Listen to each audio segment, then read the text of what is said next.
सोबत आहेत अण्णा, आज उद्घाटन होतंय, त्याच्यातला एक वेगळा प्रश्न विचारतो छोटासा. या सगळ्या प्रकल्पाचं तुमच्या मतदारसंघातल्या किती हेक्टर शेताला आणि किती लोकांना फायदा पोहोचतोय? ह्या जर संपूर्ण प्रकल्प पूर्ण झाला तर आष्टी तालुक्याच्या 27,543 हेक्टरला याचं पाणी मिळणार आहे. म्हणजे जवळपास 68,000 70,000 पकडा. आणि हे ऑफ द रेकॉर्ड आहे, ऑन रेकॉर्ड आहे. ऑफ द रेकॉर्ड याच्यापेक्षा 1.5 पट 2 पट सुद्धा क्षेत्र ओलिताखाली आष्टी तालुक्याचं येऊ शकतं. धनंजय मुंडे उपस्थित राहणार नाहीत, तब्येतीचं कारण आहे का त्यांना टाळायचं होतं? नाही, असं म्हणता येणार नाही.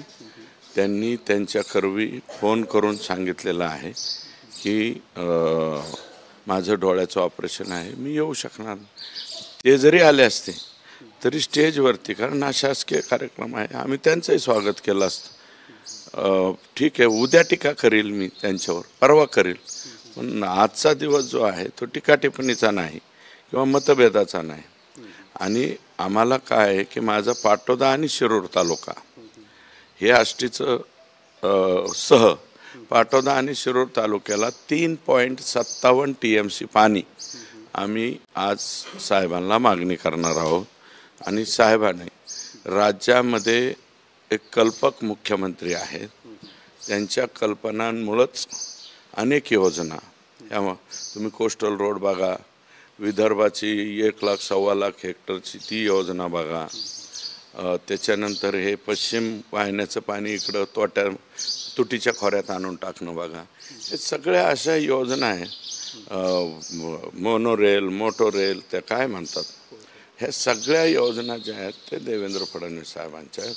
त्यामुळे त्यांच्या कल्पकवृत्तीनं आम्हाला 3.57 पलीकडं मिळावं, म्हणजे माझे ते दोन्ही तालुके ओलिताखाली येतात. एवढंच काम करायचं, बाकी काही काम करायचं नाही.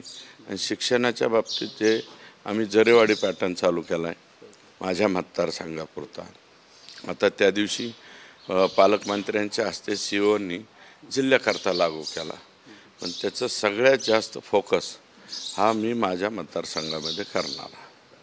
दुसरा महत्त्वाचा मुद्दा म्हणजे अंजली दमानी यांनी काल धनंजय मुंडे यांच्यावरती या सगळ्या गैरव्यवहाराचे आरोप केले. त्यानंतर धनंजय मुंडे यांनी पत्रकार परिषद घेत अंजली दमानिया यांचा उल्लेख अंजली बदनामिया केला. त्यामुळे धनंजय मुंडे यांच्यावरती टीका व्हायला लागली. काय, मी आज त्याच्यावरती काही बोलणार नाही.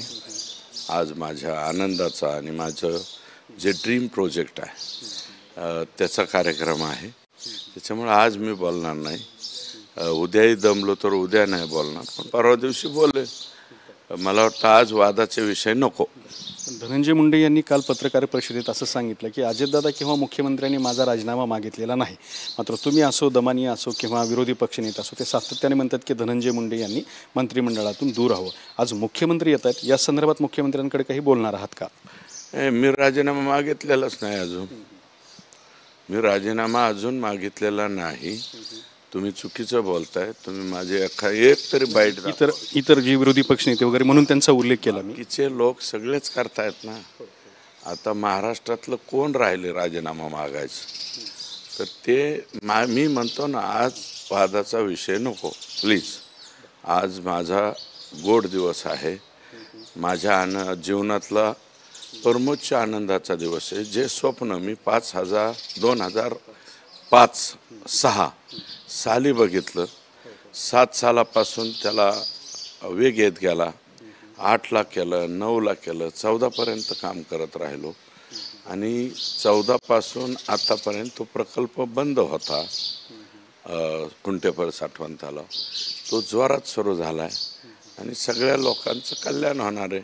माझा आनंदाचा कार्यक्रम आहे. आज कृपया धनंजय मुंडे साहेब असो किंवा आणखी काय असो, अंजलीताई यांच्यावरती मी आज बोलणार नाही. माझा बोलण्याचा विषय परवा. तर ह्यात सुरेश धस यांनी स्पष्ट केलेलं आहे की आज वादाच्या विषयावरती मी बोलणार नाही. कॅमेरामन अमित आडेसोबत दत्ता कानवटे, TV9 मराठी, बीड.